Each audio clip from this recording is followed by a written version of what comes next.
Welcome, my friends. I have been playing Assassin's Creed Shadows for a little over a week now, so as always, with around 60 hours in the game so far, it is time for my completely honest and spoiler-free review. Please note a couple of very important things before we start. Firstly, even though I have played over 60 hours, I will only be showing you footage from the first 30 hours of the game. This was a stipulation given to us by Ubi so we don't unnecessarily spoil any of the late game for you, and also there are to be no story spoilers whatsoever. And as you've probably already gathered due to the fact that I have reviewed the game, yes, Ubisoft did of course give me the game, otherwise how would I have been able to play? So Ubisoft, thank you so much for providing me with a review copy. And finally, before we jump into the first main section and talk about all of the negatives of Shadows, I'd just like to clarify some misinformation out there. A review copy is not a paid sponsorship. People do not get paid for reviews. Sponsorships are very different to reviews. I am doing this for free, just to help you make an informed decision before purchasing the game. This is unpaid and unsponsored. Now, let's talk about some of the more divisive topics that may potentially put people off playing AC Shadows. And if you are still curious to know all of the pros and positives afterwards, then stick around until the end, because I have a lot to say about this game on both the pros and the cons. So, in no particular order, let's talk about some of the cons, some of the negatives that might put you off the game. Some of these things I do view as positives, so I'll be looking at them from both perspectives so you can make your own decision. Firstly, and probably the biggest change, is the fact that you now play as two main characters. And in my personal opinion, I love this change. But let's talk about why people might hate it first so that you can make your own judgment. During the tutorial, you will learn very basic mechanics of how to control Naoe, the assassin, and Yasuke, the samurai. Then, as you progress into the main game, you will be playing as Naoe for the first 8 to 16 hours, depending on how much of the side content you decide to do first. I did all of it, so I was playing as exclusively Naoe for around 16 hours. Then finally, you will also unlock the ability to play as Yasuke, and when you do, you can now switch between the two characters freely. And both of them have incredibly different skill sets. Naoe is a traditional assassin, as we have always played in Assassin's Creed games. In fact, her parkour, stealth, and assassination abilities are some of the best we have seen in the series. Yasuke, however, has absolutely abysmal mobility options, and when you do switch back to him after playing as Naoe, it can be quite jarring because he runs very slowly, he doesn't have a proper assassinate, he can barely stealth, and he can't even climb things. He can cling to walls and he can climb over very short walls, but he doesn't have a grapple, he can't scale things. He is a samurai, he is a brute, and you must go into this game knowing that. If you want to do stealth and if you want to play the game like a traditional Assassin's Creed, you will probably only enjoy Naoe. However, I've always liked combat in games. I want to be able to bust down the doors and brute force people just as much as I'm being a stealthy assassin. And from that perspective, Yasuke fills this role perfectly. Simply by sprinting, he can explode doors out of their frames. He is a very big badass samurai. For anyone here who has played Nioh and fought him as the Obsidian Samurai boss in Nioh, he very much represents that character. He is awesome. But the reason I'm putting this down as a negative for you is both of these characters have incredibly different strengths and weaknesses, and you cannot go into this game thinking that by the end of the game you will have one character who becomes an absolute god in every single aspect of the game. They are still human, and there is a lot of realism to these characters. Naoe does not hold up in combat like Yasuke does, and vice versa. He is not able to scale buildings, he doesn't have a grapple, he doesn't have even half the mobility that she does. So to that end, there is a little bit more strategy and tactical planning required in Shadows than in previous Assassin's Creed titles, and I think that's fantastic, but it might put people off, which is why I put it in the negative section, for you to determine whether you think this is a change you like or a change you dislike. The other cons I have are far quicker, so we can rattle through this review a little bit quicker now. So with this reduced mobility for 50% of the characters that you play as, also comes a reduction in your ability to climb certain things. You are slightly more restricted now with your movement as you are darting around the different environments. This has allowed the developers to really hone in on and advance the areas where you can climb everything and you can do all of these awesome new parkour tricks. But just note, if you are a die-hard fan of Assassin's Creed and a bit of a completionist, you might feel a tiny bit restricted at the start of the game before you unlock more of the open world and more of the mobility options. I personally didn't notice a difference, but I have heard from other friends of mine who are die-hard Assassin's Creed fans that they have slightly restricted your ability to climb certain things and go to certain places. And talking of this restriction, this primarily comes in the form of the open world. If you are in a big castle trying to clear the castle of all enemies, this is absolutely fine. You can do every single bit of parkour you always could before. However, now in the open world, being set in a few very mountainous regions of Japan, sometimes terrain is very steep and you cannot just scale it.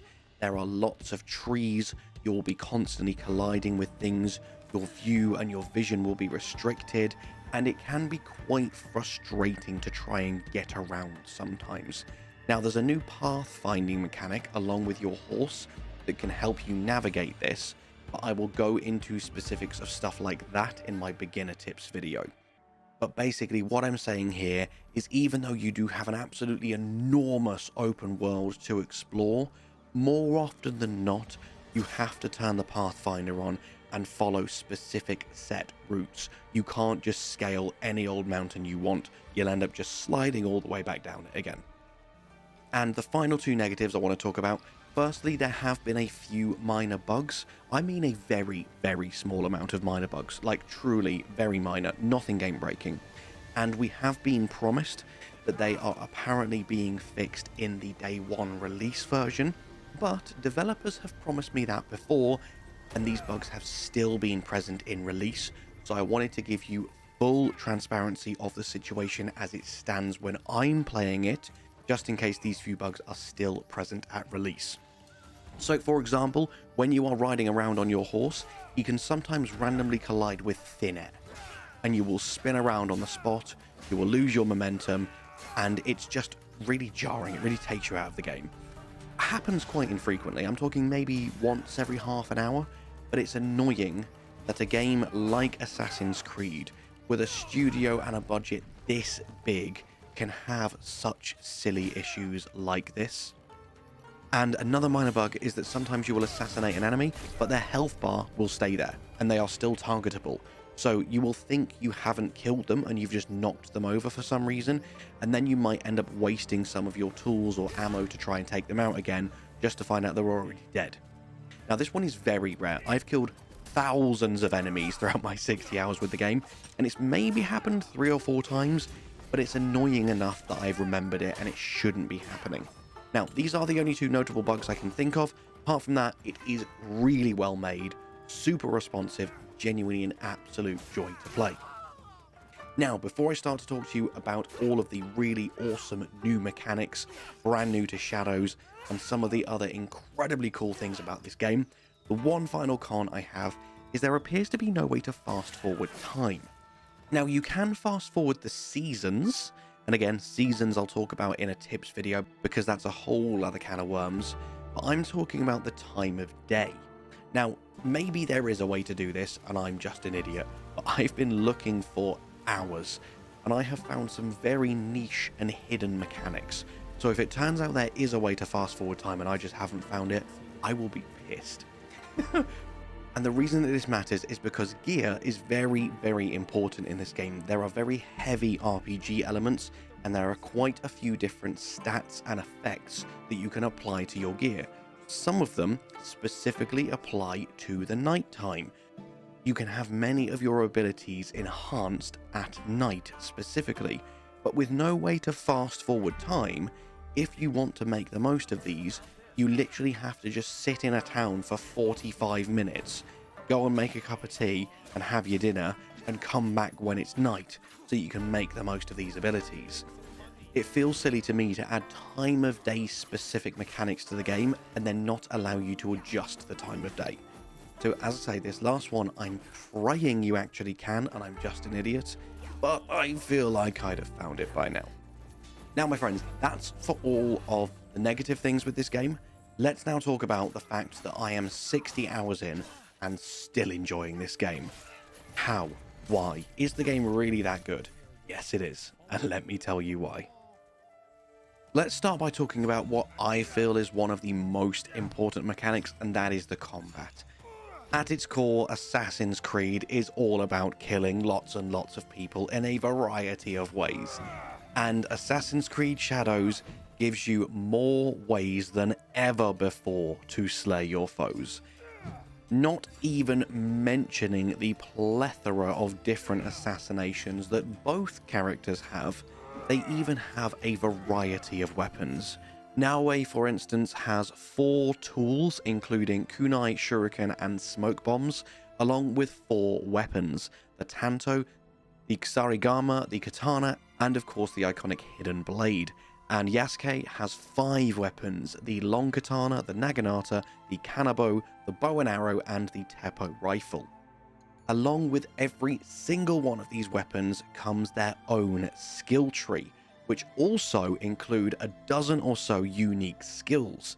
And to give you just a few early game examples, Naoe can swing her kusarigama around her head at lightning speed, smacking all enemies around you in the face about a dozen times. And if your weapon also has a status effect applied to it, like poison or bleed, it will apply this status effect every single time it hits someone. Honestly, builds and build guides in this game are gonna go crazy. Some of the concoctions you can create when you start to incorporate engravings into your legendary weapons are insane. And as for Yasuke, he can sheathe his long katana and pause for a moment and wait for a flash, and then shoot forward, one-shotting a whole line of minor enemies in one really stylish motion. Alongside your weapons and your weapons skills, you will also unlock allies. Allies have a much longer cooldown, but you unlock probably 5 or 6 allies throughout the game, maybe even more actually, because obviously I'm not even halfway through yet. And you can equip any 2 allies at a time to call in and do various different things. Some of them will straight up help you in combat. Some have passive abilities that improve your stealth. They do many different things, so make sure you're doing all the side quests and gathering all the allies you can. Another really cool mechanic, which I believe has been in Assassin's Creed before but has been enhanced specifically for Naoe, is her eagle vision. This will allow you to see everything you want within a good 30 to 40 meter radius, and then permanently highlight it on your map as well for you. I'm talking enemies, chests, keys, notes, smuggleable materials, healing refills, ammo refills, and then she can enter observation mode, which Yasuke also has access to, but she can do this whilst in eagle vision, and that's what allows her to then highlight every single thing so that you know where all the enemies are, exactly where you need to go, exactly what you need to collect. She really is the ultimate shinobi. It's really, really cool. Next up, and I promise you this does relate to combat, you also have a hideout. This is a huge empty plot of land where you can place down so many different things, from shrines and altars to statues and lanterns and trees and pathways and pets and animals, but most importantly, lots and lots of buildings. You have a dojo, you have a forge, you have stables, you have a study, and each of these different rooms have very important gameplay mechanics tied to them. For instance, the forge will allow you to upgrade your gear, keeping them relevant no matter what level you are. So if you found an awesome legendary weapon at level 6 and you're now level 40 and you're gutted because it's incredibly out-leveled, you can just spend a bit of money and you can make that legendary weapon level 40, so that the gear you find with your favorite skills never becomes irrelevant. And then on top of that, you have engravings. You will unlock hundreds of engravings throughout the game from various different locations, and they take both your weapons and your armor to the next level, allowing them to do absolutely crazy things. Some of them will just straight up increase your attack damage or your critical chance. Others are a lot more niche, and they go back to what I talked about at the start of the video, such as increasing the power of your assassinations at nighttime. That's what I was talking about when I said the fact that you can't change the time of day becomes a negative, because some of the most powerful engravings are specifically tied to the nighttime, especially when we're talking about Noway's engravings. I think I've dwelled enough on the combat for now. There is definitely more I could and want to say, but I don't want to just keep rambling on about how awesome the combat is. I'm sure you want to know about the other aspects of the game as well. So let's talk about a few more new and returning mechanics, along with a spoiler-free review of the overworld, the atmosphere, and the story. As for a few of the game's other mechanics, I talked about your hideout earlier. This is your hub. You will be coming back here regularly, and you can do endless amounts of things here with the various characters you'll be gathering throughout your playthrough, all of the different important buildings you'll be placing, and if you are a bit of an architect or a landscape designer, you can make your base look absolutely gorgeous. Everything you're seeing here is entirely my wife's doing. I am absolutely terrible at this kind of stuff, so I chucked down the buildings I needed, showed her how to use the build menu, and she designed this for me. I think it looks absolutely fantastic, and if you can be bothered, you can do something like this too. You can also upgrade all of your buildings, but to do so is going to require lots of resources, and this is where another of the game's mechanics comes into play: scouts and smuggling. You start off with, I believe it's 3 scouts, and you can get 7 or 8, maybe upwards of 10 in the late game. I think I have 7 at the moment, and as I say, I'm not even halfway through the game yet. And you need scouts for all sorts of things. There are many investigation quests where you will be given a few pointers to help you narrow down a specific target for a quest. You'll then look on the world map, go to where you think that area is, and you will send a scout there to try and locate that quest. But another thing you can use scouts for is to smuggle back goods for you for your hideout. So every time you're exploring a really big high wealth area, such as a castle, you will see pallets and pallets of various resources needed to build and upgrade the buildings back at your hideout. And you can assign scouts to these pallets, and they will then carry them back, and they'll be added to your reserves at the end of each season. There are also various ways to replenish your scouts.